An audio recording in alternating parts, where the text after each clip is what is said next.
Greetings from Tokyo, my dear friends. This is Daisuke, and I hope you are doing very, very well today. So I'd like to continue with my comments on the Criterion Collection Spine 1000 Godzilla, the Showa era films 1954 to 1975. This time I'd like to share some comments that I have with respect to the artwork.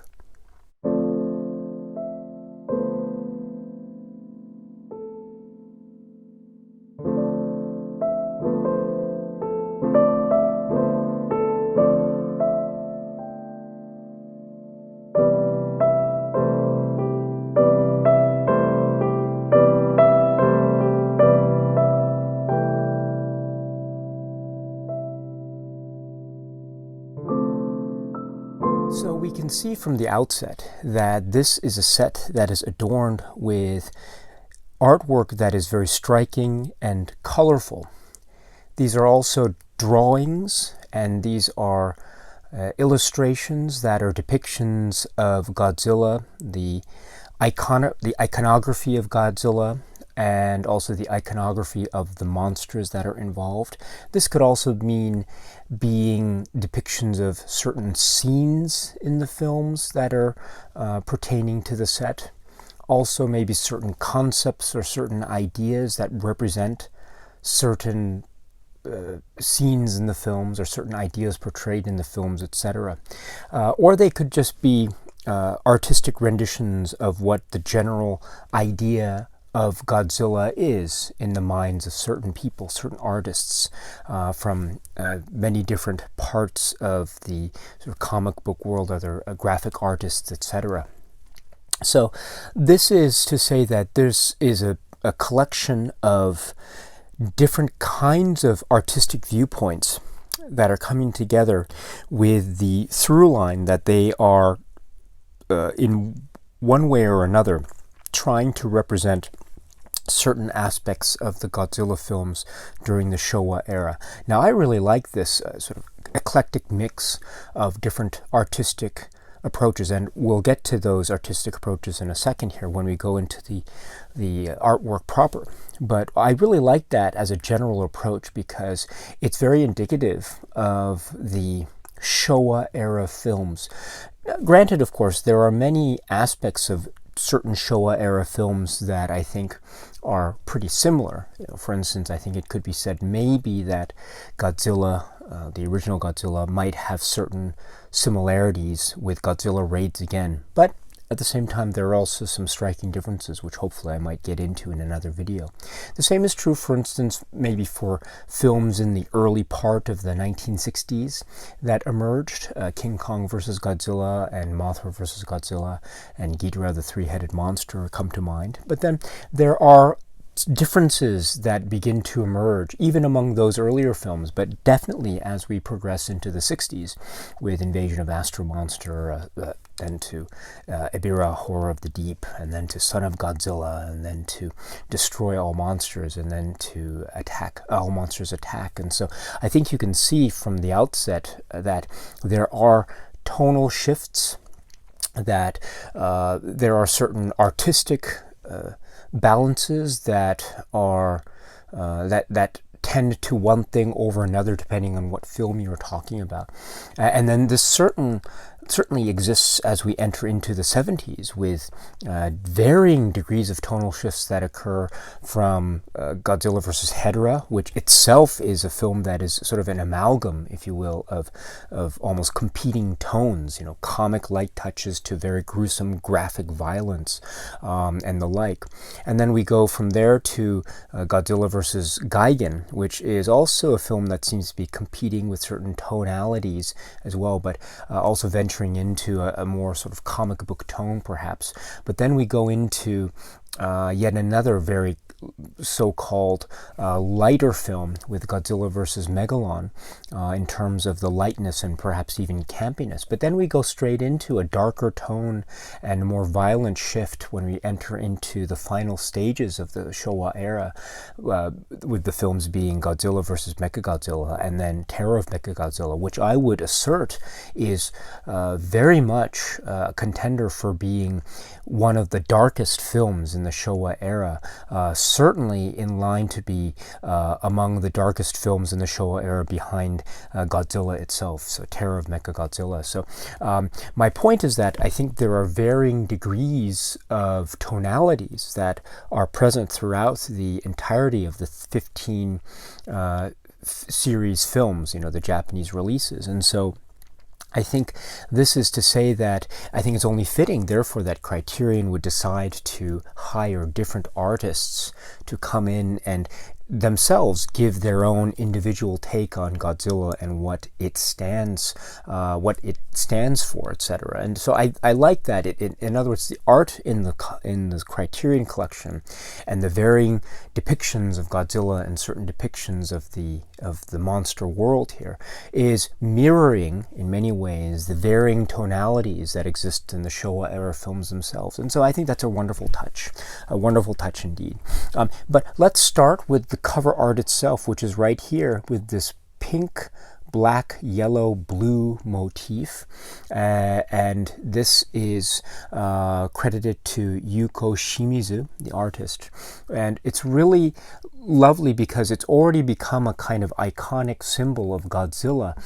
People have noted the sort of intricate detail that's going into for instance, the look on the face and the sort of the scales on the skin, etc., and the teeth, etc., and there's an extra added touch of coloring the eyes there, which it's a little bit pink, but it's a dark pink, so it might suggest something akin to maybe even red. So that might give Godzilla here a sort of look of a sinister aspect to its nature. But then again, it is a drawn depiction of Godzilla which almost tends towards the pop art or a comic book even, which is, I think, a great thing, because that, again, is a perfect emblem of the villainous Godzilla and also the heroic Godzilla. And we have these two separate depictions that are shown throughout the Showa era, especially, the early part of the Showa era would probably have more of the villainous Godzilla, whereas everything from around the mid-1960s onwards is showing a more heroic Godzilla. So I love that. It seems like this is an encapsulation of those two differing poles of the Godzilla character, if you will. I also like the added touch of this blue stuff coming out of its mouth or being emitted from its mouth, although it's not coming straight from the mouth of Godzilla, but coming from the side. So I'm not sure if this is the atomic breath or if this is supposed to be the sound or the roar, but I think it's open to interpretation. It could be either or, perhaps. So that's really nice. And also I should add that the font that's used for the Godzilla wording is reminiscent, of course, of the earlier Blu-ray, which had the exact same style font. So I like that sort of continuity of Criterion releases relying on this font to write the word Godzilla and also the titles of the films as we see inside the book itself. So this is really, really great. And I should just then continue with the back cover here, which shows Godzilla almost walking on water, which is a very interesting image. This is Godzilla walking away into the watery horizon, if you will. And we've seen many films, not all, but many films in the Godzilla Showa era series where Godzilla is seen walking away in the watery distance, and that ends certain films. And so I think this is very fitting, as a kind of ending point to the set, if you will, if we take the back cover to be a kind of ending point, especially if we consider something like, I don't know, like Terror of Mechagodzilla, for instance. But anyway, this is a nice way to adorn the back cover. I must admit that it's, again, Godzilla, whenever he's walking in water as shown in the films. He's always shown basically from the waist up, or from, you know, the neck up or something like that, or seen swimming. I don't think he's ever shown necessarily walking on the surface of the water necessarily, unless it's pretty shallow. But these waters, I'm assuming, I'm not sure if they're meant to be shallow or not, but the idea that he's walking on water is a very interesting one. I think it's probably just to add a bit of dynamism to the picture itself in order to be able to showcase the tail, etc. In other words, had Godzilla been shown just from the waist up in water, we wouldn't have been able to see the tail or something. Although I could assume that perhaps you could have shown the tail sticking out of the water, but then that, you know, to each his or her own, so to speak, in terms of artistic depictions. And I should note the lovely water and the sky, etc. It's a continuation of the blue-pink motif. So this is the front and the back cover. And of course, this side here, it's very hard to see, I apologize, but we have the spine here, and Spine 1000, and Criterion in blue, and then the Godzilla logo, and this time in pink, and then Showa Era Films, 1954 to 1975. And then we have the first artwork, which is here. This is for Godzilla, and I apologize for the glare, but I hope you can see it. This is the artwork that is by Bill Sienkiewicz, and this is really great because this is depicting Godzilla in a kind of ominous or almost portentous or terrifying mode, which is very befitting because of the actual tone of this film, the 1954 original Godzilla. You know, Godzilla was this terrifying monster, and we saw the horrifying cause and effect of his destruction and rampage. So to see this particular moment, in which I understand is probably trying to depict the moment in the film where Godzilla picks up a commuter train, which is one of the most iconic moments in the film, actually. And we have the part of the train in the actual mouth of the beast. And then we have the rest of the train hanging vertically like so. It's a really frightening image. And Godzilla here is very frightening. I should note here the color given to the eyes just to add that extra sense of dread and menace. It's a really great cover from Bill Sienkiewicz. And I should add that Bill Sienkiewicz was in fact the illustrator for the Blu-ray release from Criterion several years back. And so it's nice to see this continuity between what Criterion released some years back and what Criterion has released now. So really wonderful image. And again, it's given color, this black, yellow, and red motif, with the sort of the perspective of Godzilla being so skewed so as to be taken from a low vantage point looking up, which gives those claws of his such hugeness, and therefore it's quite a frightening image. So well done with this. I'm very much I love this image very much. It's so fitting with respect to the original Godzilla film. Next is Katsuya Terada's artwork for Godzilla Raids again. And this is a kind of black and white image, which is, I think, befitting because Godzilla Raids again is the second film, and it's the second black and white film. So that's befitting. Also, it's very apropos because we see an image of Godzilla and Anguirus caught in a kind of tussle, or maybe falling, perhaps. And I think this is therefore perhaps a depiction of a certain scene that happens fairly early in the film, when we get a first glimpse of the monster fight mayhem that occurs between these two kaiju. And there's a certain instance where there is a fall off of the rock face of Iwato Island. And so this is, I think, a depiction of that particular part of the film. And so this is a fitting cover art. I like the fact that we see Anguirus and those wonderful spikes on the back, which is a kind of icon, or it's a kind of it's one of the most memorable aspects of the Anguirus creature design. And then we see Godzilla in a kind of fury, or maybe a little bit of confusion, who knows. And then we have circles and swirls around them, which might be depicting clouds, or might be depicting sounds or water waves, who knows, it could be either one. But in any case, this is still, no matter what it could be, it would still be consistent with what this is probably depicting, which is a sort of a tumble or a fall of monsters in mid-fight, rather early in the film. So this is a great image, and I love the fact that it's depicting almost straight on the two monsters that feature in Godzilla Raids again. Arthur Adams is credited as being the artist for this art for King Kong versus Godzilla. And as you can see, we have two monsters here, King Kong and Godzilla. And it looks like King Kong is grabbing Godzilla by the tail and going to work, as it were, with a mountain in the background, which I assume is Mount Fuji. And if that's the case, then this is very likely I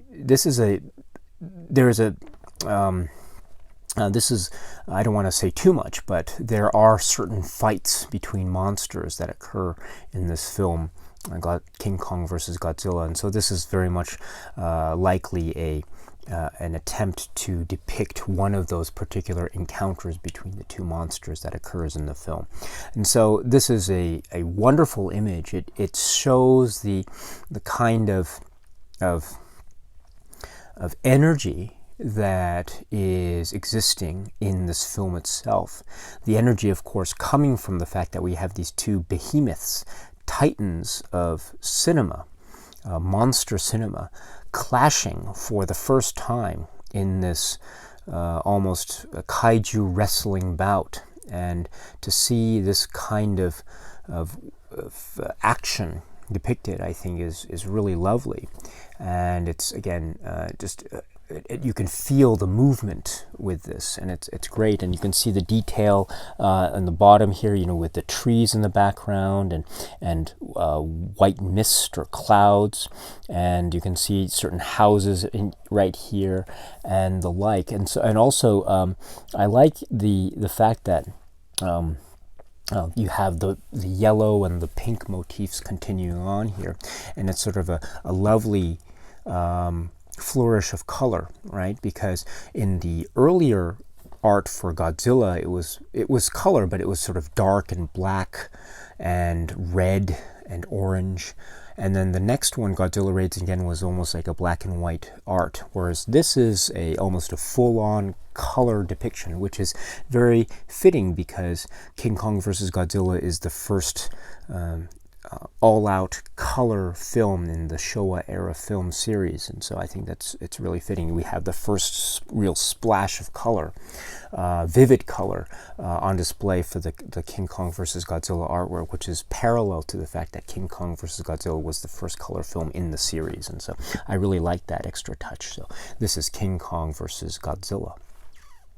Angela Riza's art for Mothra vs. Godzilla is right here, and we have yet again another great splash of color, and we have the two kaiju that are featured here on display.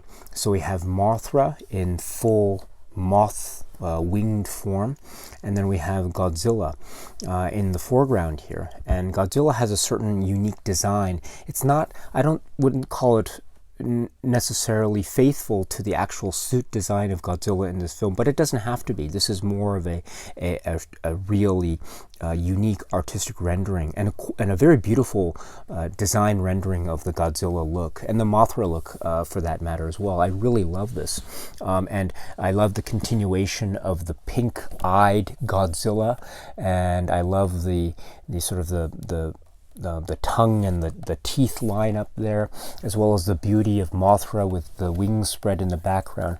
The background here is a sort of yellow with swirled, I'm not sure if these are flames or if they're meant to be something else. They're probably flames of some sort. If so, I'm not quite sure if that is meant to be a kind of direct depiction of any particular scene in the film.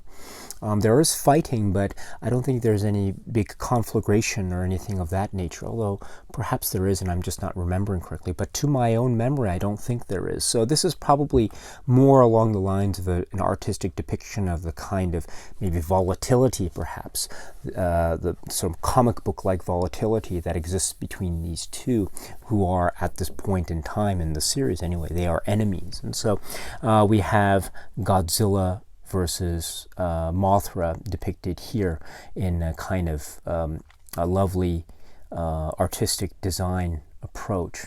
It's really great. And again, I just want to say that we have a continuation of the color scheme, again, yellow and reds and pinks on display.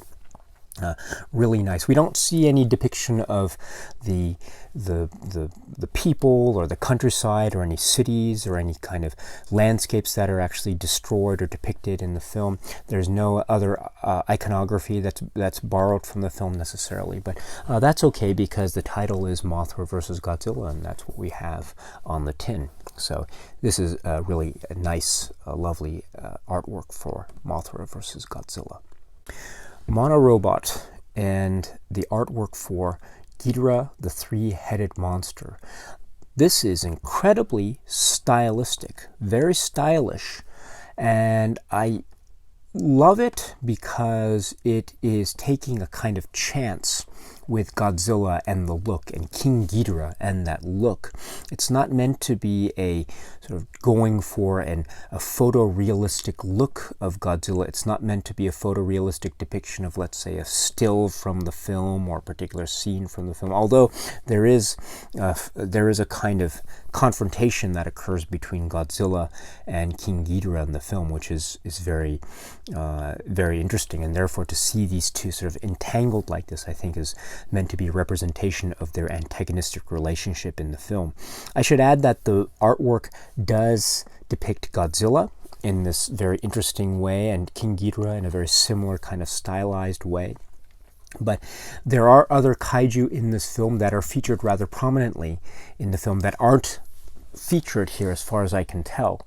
But that's okay because, well, I guess on the one hand, it would have been nice to see the other kaiju that are featured in the film. It would have been nice to see them in the cover art because I would actually suggest that they are rather prominent in the sort of the kaiju narrative, if you want to put it that way. But at the same time, I understand that the point of this art is to depict sort of the main event, if you will. And I think for many people, the main event of this film is Godzilla versus King Ghidorah. And this is the first appearance of this incredibly strong adversary in the Godzilla universe, that is King Ghidorah. And so then it's very fitting to have King Ghidorah, not King Ghidorah depicted here in this way, almost enveloping Godzilla, to almost suggest the fact that King Ghidorah is an incredibly dangerous foe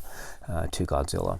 So kudos to this great artwork, very stylized. It takes a chance, it takes risks, but I think it pays off very well. So this is the artwork for Ghidorah, the three-headed monster.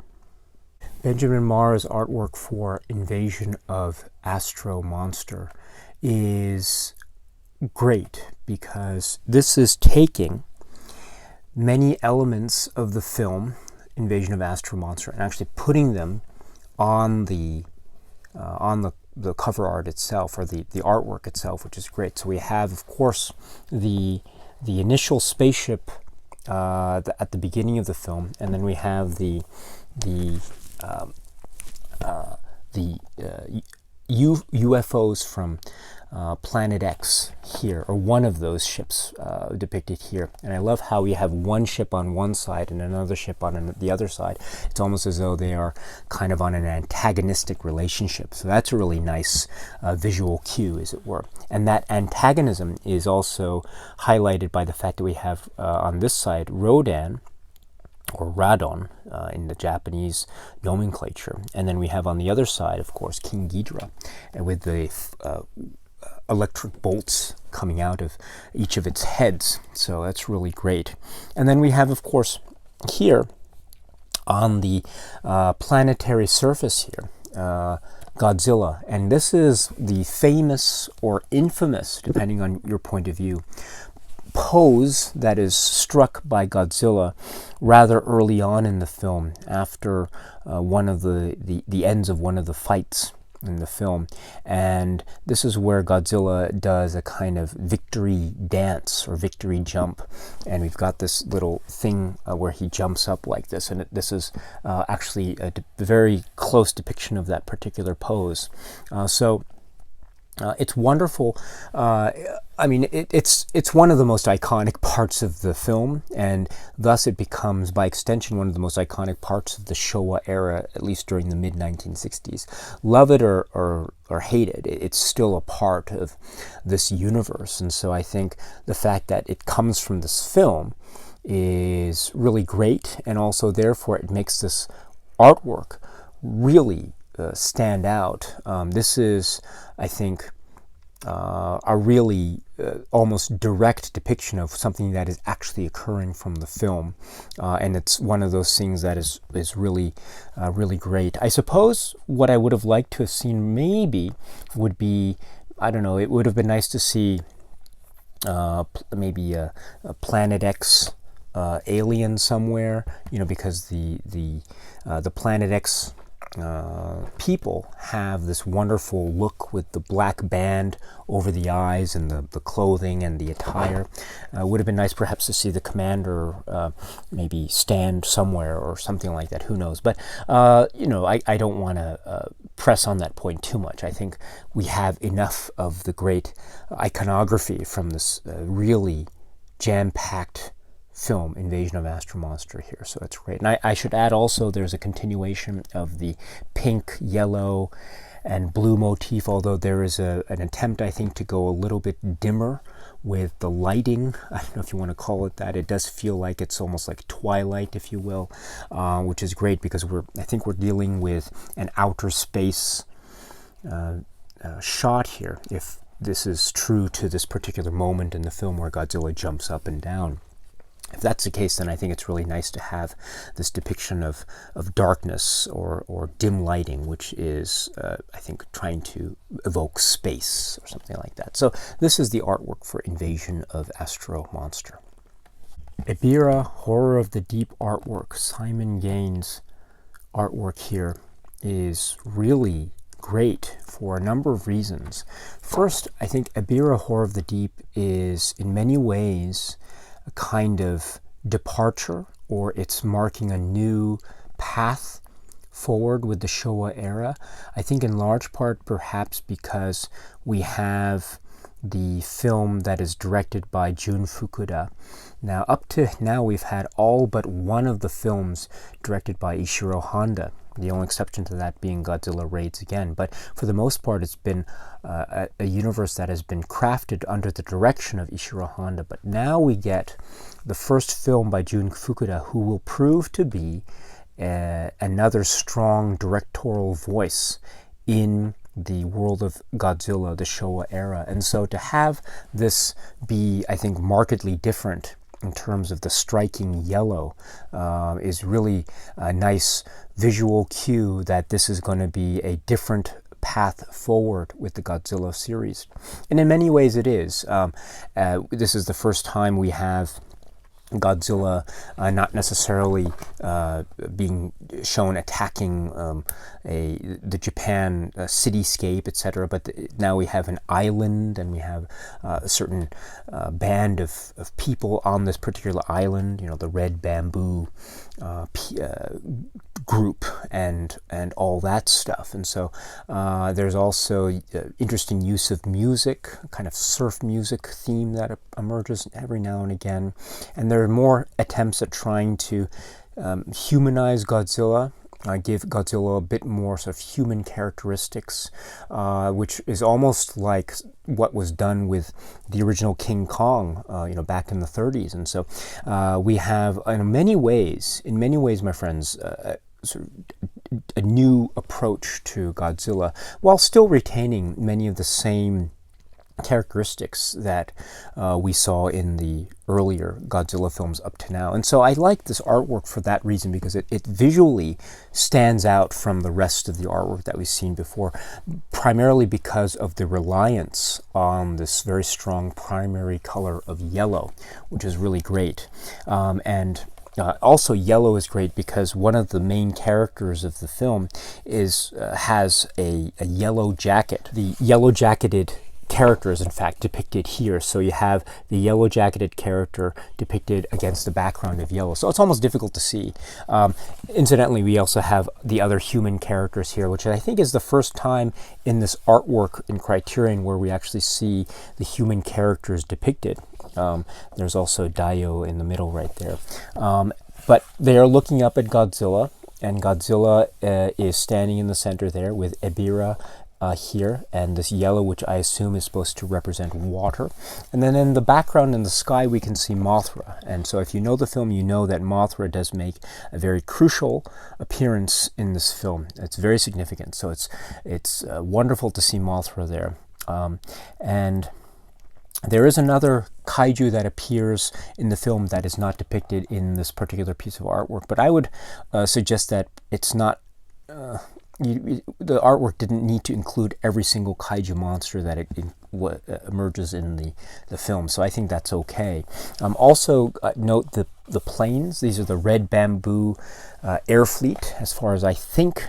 That's what they're meant to depict. And if I'm correct, then this is meant to show, or at least evoke, one very famous scene in the film where you have airplanes attacking Godzilla, and it's very memorable for a lot of reasons, but it's really one of the more thrilling aspects of this film, which overall I think is really great. But and then we have the Ebirah design. I love the Ebirah design because it really highlights the roughness of the shell and the claws, the very dangerous claws there, and the claws actually play a key role in the fight between Ebirah and Godzilla in more ways than one, perhaps. So overall, this is, I think, very strong artwork for Ebirah Horror of the Deep.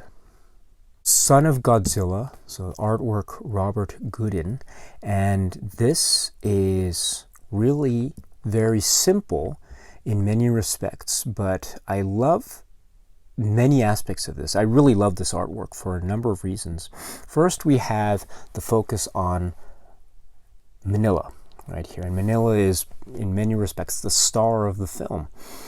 This is his first appearance in a Godzilla film, and I know some people perhaps are not so fond of Minilla for many reasons. Perhaps Manilla's antics might seem a little bit annoying to some, perhaps, and I get that. I completely get that. But there are other aspects of Manilla's character that are quite endearing and charming, and I find Minilla to be very cute.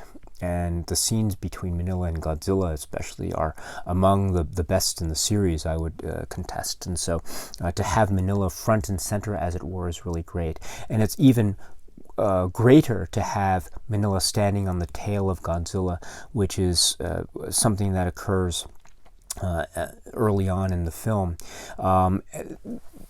Also, we have Godzilla and Minilla sort of depicted in this sort of dim, dark blue and reddish pink hues, and so this might suggest nightfall or something like that, which is interesting because as far as I can recall, none of the major scenes between Godzilla and Minilla and the other kaiju are taking place in night time. They are mostly taking place during the day and under sunshine. There is one key exception to this, which occurs, I don't want to say too much about it, but there is a very key exception with respect to the weather and a certain weather occurrence that happens. So, which is great too, because we actually see in the background here something that looks, if you look carefully, it might seem to be stars, or it might seem to be snow and snowfall. And if that's the case, then this is, I think, very much acknowledging certain aspects of what happens in the film. And if that's the case, then this is really charming indeed. The film does have other kaiju monsters in it. There are kaiju battles. Those other monsters aren't depicted anywhere in this artwork as far as I can tell, but I don't think that that's a bad thing, because, as I say, I think the charming aspect of this is the fact that we have Manila here and the Godzilla-Manila relationship. And the artwork focuses on that point, which is, I think, really wonderful. So this is the artwork for Son of Godzilla. Next, the artwork for Destroy All Monsters, artwork by Sophie Campbell. This is an all-out Royal Rumble free-for-all.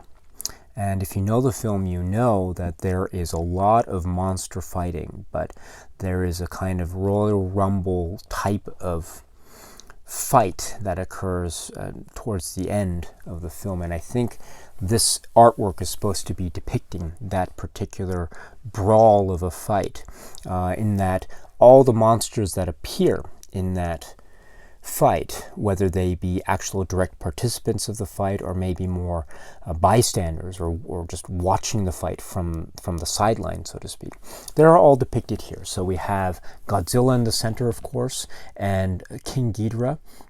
So Godzilla and King Ghidorah seem to be engaged in some kind of battle, as well as Anguirus and Manila and Mothra as well. And I would point out the fact that we have Anguirus biting on the neck of, or one of the necks of King Ghidorah, and we have Manila trying to attack one of the necks of King Ghidorah with little atomic breath rings.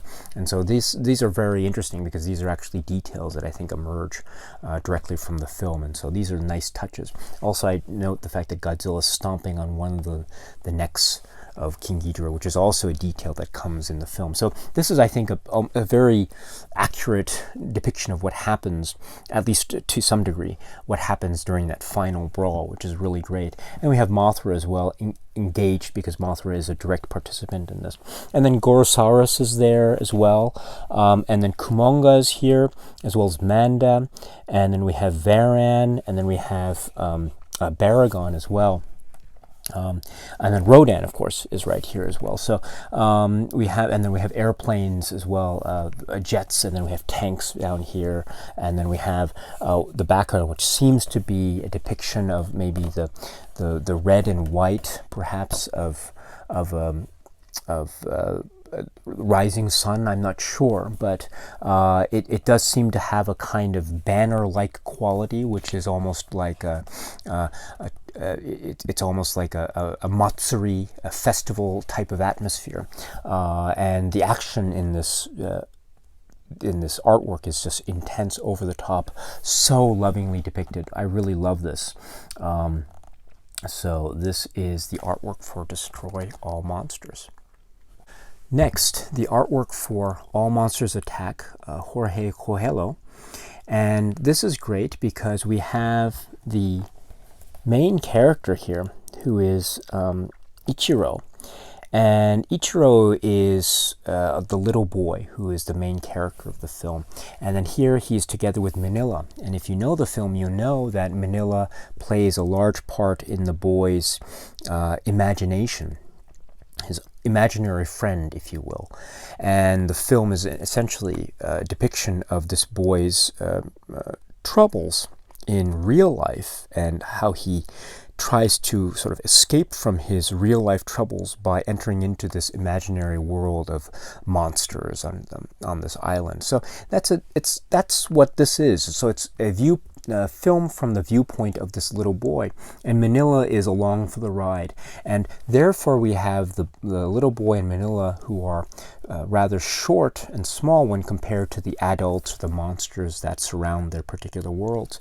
And then they're looking up high, because we can see that the monsters are here. So I'm assuming that one monster is Godzilla and the other monster is Gabara, because those are the two adult-sized kaiju that appear in this film. All monsters attack. And then we have, of course, the young boy, with this sort of tropical island environment behind him, which is befitting because that's where the imaginary monster scenes take place.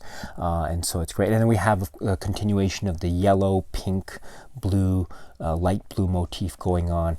I love the hat as well. I love his Ichiro's costume in the film is very much tied to this sort of use of bright colors, and so I love how naturally his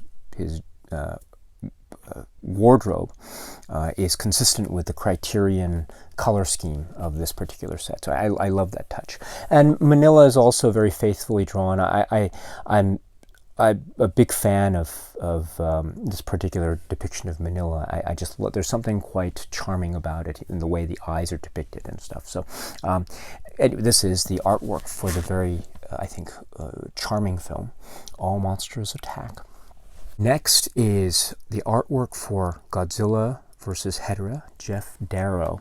And this is very exciting because we have Godzilla on the one hand and the monster Hedera on the other hand. It looks like Godzilla is attacking Hedera with some atomic breath in the middle of a city landscape with people either running away or looking or whatever, which is interesting. And we have in the background various signs of things and supposed to depict the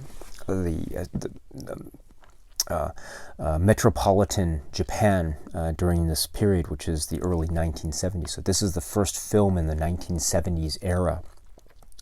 And so what do we have with this film and this cover and this artwork? So I should point out that the monster depictions themselves, they're interesting depictions.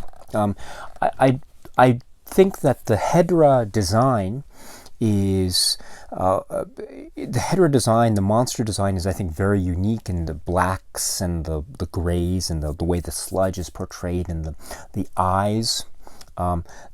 The eyes are with the red eyes, and they look quite sinister in the way they move and they open and the largeness of them. Unfortunately, we don't get to see any of those aspects of Hedera, the character, here. We just get a kind of sludge-like thing without necessarily seeing the characteristics of Hedera, the monster itself, that are well known with the Hedera design. But if we are to take this to be a kind of artistic representation of what Hedera kind of is, which is this big blob of a thing, then I think this is perfectly fine. And so it's nice to see this. And then we have Godzilla, of course, with atomic breath, although we will find out that perhaps atomic breath is not the best way to fight Hedera, but there is actually it's actually quite difficult to defeat because Hedera is one of the strongest foes in Godzilla's rogues gallery, as it were. Just a moment of this scene. I don't think, if memory serves, I don't think there was any specific scene in the film that had Godzilla and Hedera actually fighting in the middle of a city with all these people running around. I don't think there was any kind of scene that was like that. If ever there was a fight between the two monsters, it tended to be in... we didn't necessarily focus on people running around under their feet or anything like that. So there was always that. But I think just as a means of depicting what these monsters seem to represent in general, I think this is really fine because, again, a common trope in these films is to have monsters fight or trample models of cities, etc. So this is, I think, really great. I suppose the other thing is that, I think, yes, I was going to say also that I suppose the inclusion of the people is, while it might not necessarily be a straight depiction of any particular scene in the film, I should point out that it is in many ways consistent with the film and its approach, because we do see a lot of monster rampage, and actually we do see a lot of people and groups of people that are affected by Hedera and what Hedera emits and spews out in terms of the gas and things and the poisonous sludge and all that stuff. So in many ways, in certain ways, this is actually quite maybe an interesting depiction, because this might be trying to get at the fact that Hedera does affect a lot of people, and indeed we see a lot of people depicted in this film who seem to be similarly affected by Hedera's presence. So in that sense, I think this artwork is really great. So this is the artwork for Godzilla versus Hedera. Next is the artwork for Godzilla versus Gigan, Becky Clunan art. And this is very, very interesting. So we get a kind of dark rendition of Godzilla and Gigan.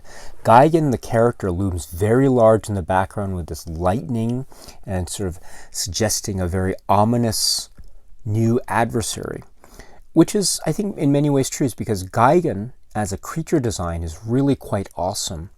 It's very cool. It's one of the coolest monster foes in the Showa era, and so I think therefore this artwork is very fitting, because he's quite a threat in many respects, and looms large.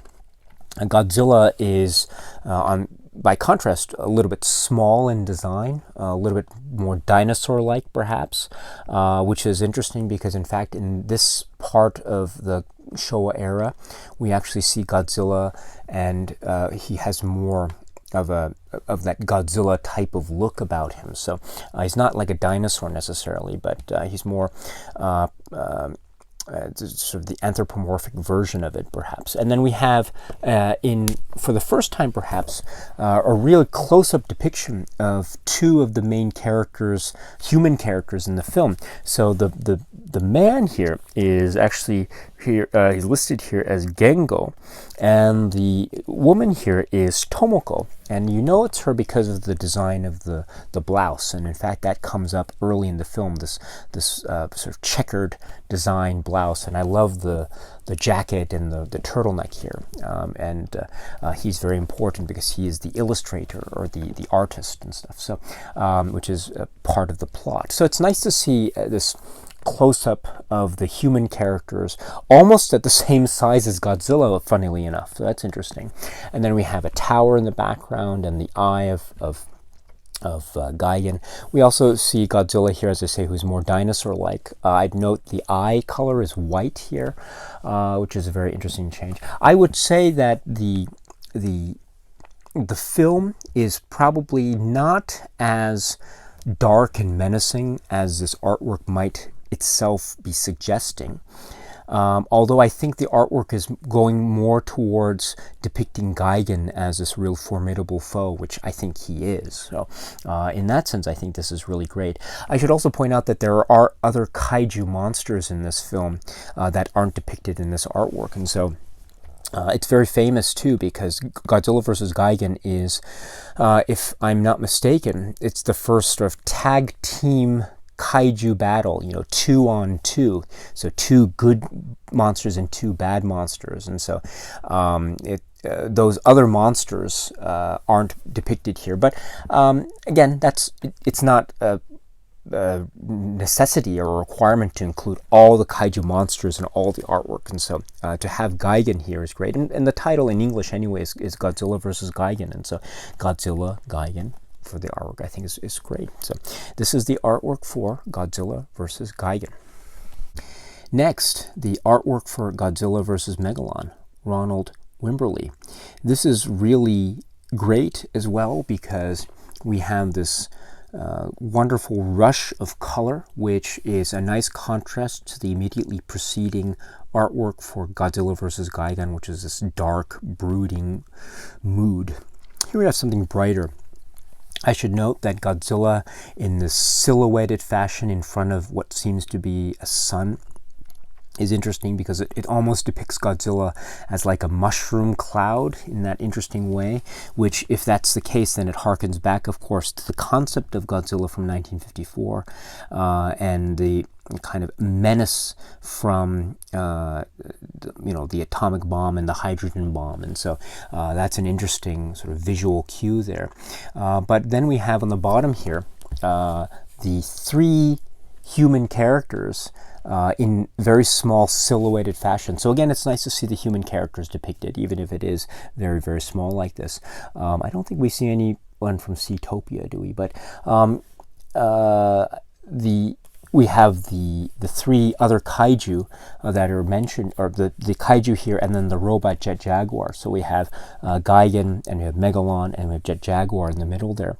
So it's nice to see them depicted in this almost comic book style form in mid-fight, as it were.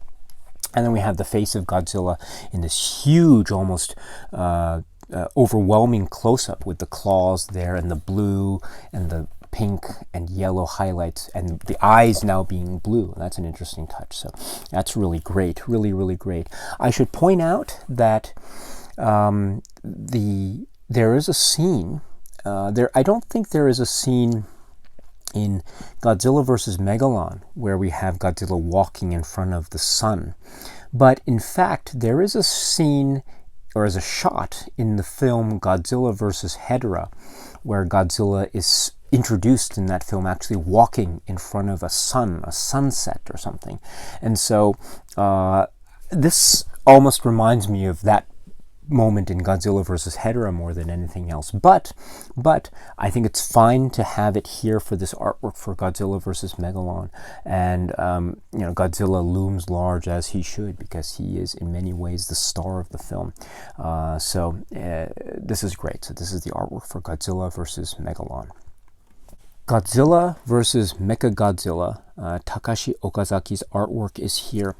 And this is the artwork that depicts Mechagodzilla, one of the greatest adversaries in Godzilla history, in my opinion, if not the greatest. And he's certainly my favorite Godzilla enemy. So lovingly depicted here. Now, I think when I first saw this artwork, I was a little bit disappointed. My initial response was being a little bit disappointed, but upon close examination, I was sorely mistaken, because this artwork is really, really remarkable, extravagant. The detail on the Mechagodzilla design is, simply put, utterly sublime. Just really breathtaking. And the look on King Caesar's face in the background there is just incredible, absolutely incredible. And to see this through the legs of Godzilla is also great. Now, there isn't any particular shot, as far as I recall, in the actual film where we see a shot through the legs of Godzilla. So that's interesting. There is a fight between Mechagodzilla on the one hand and King Caesar and Godzilla on the other. And so this is probably a depiction of that particular fight. There's actually a moment where Mechagodzilla is in the center and Godzilla's on one end and Caesar's on the other end. So this is actually perhaps meant to evoke that, but there's never any shot necessarily of a close-up through the legs of Godzilla or something. But I should point out that in the film All Monsters Attack, there is a moment where Gabara is basically pestering and antagonizing poor little Manila, and during that little fight between them, Manila is thrown against a rock face, and then we actually see a quick shot of Manila shot through the legs of Gabara. And so we have a shot which is almost like, I don't know if you know the James Bond poster art for the film For Your Eyes Only, the James Bond film For Your Eyes Only. But there is a For Your Eyes Only shot, poster art shot in All Monsters Attack. And so I think by extension, if we extend all the way back to that film, I think we can see that this kind of artwork between the legs of Godzilla, I think is consistent with the world of Godzilla, if we remember that shot of All Monsters Attack. So this is really, I think, my favorite of the artworks because of the loving detail portrayed with, I think, my favorite foe, which is Mechagodzilla. So kudos to this artwork. I really love it. It's becoming my favorite artwork of this entire set, and so I love this very much. Godzilla versus Mechagodzilla.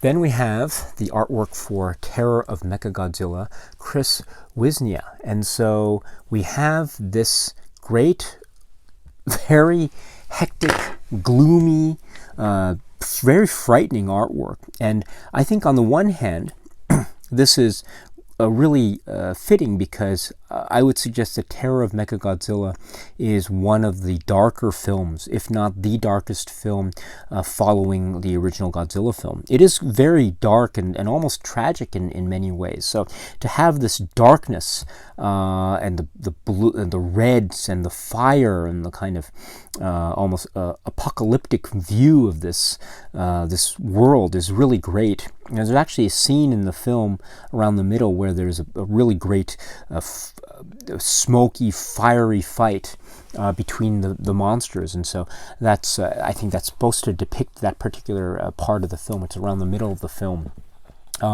You can see also the people there, and we do see people being affected by the carnage here, and so I love the inclusion of the people at the bottom of the artwork here.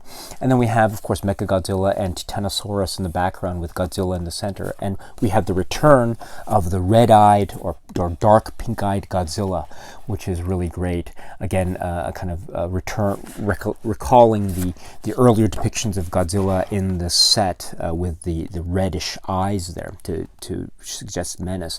That's not to say that Godzilla is a foe here. I mean, Godzilla in the film Terror of Mechagodzilla is a heroic Godzilla. Don't get me wrong, but I think it's just the sense that the film itself has a certain dark edge to it. So, and we have these onomatopoeia words, the comic book sounded words like ba, biddy, ga, something, boo.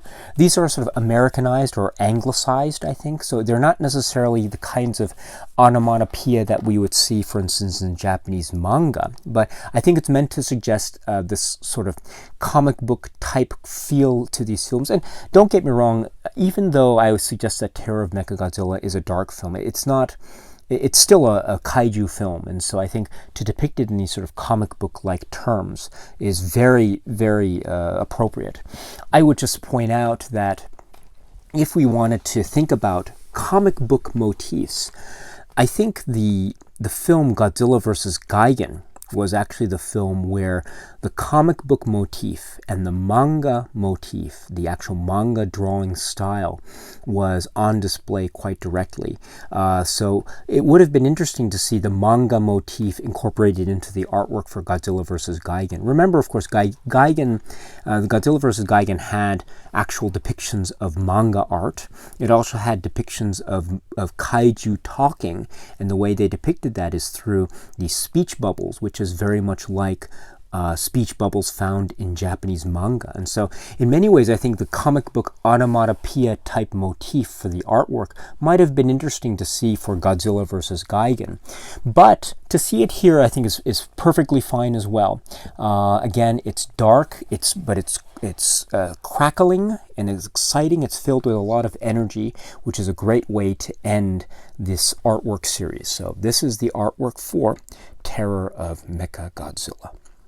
So, my friends, that's just a brief overview of my view of the artwork that's found in the set. Of course, I should point out that the Shimizu artwork, I think, from the cover, is extended all the way through to the inner part of the booklet here, which is really great, very exciting.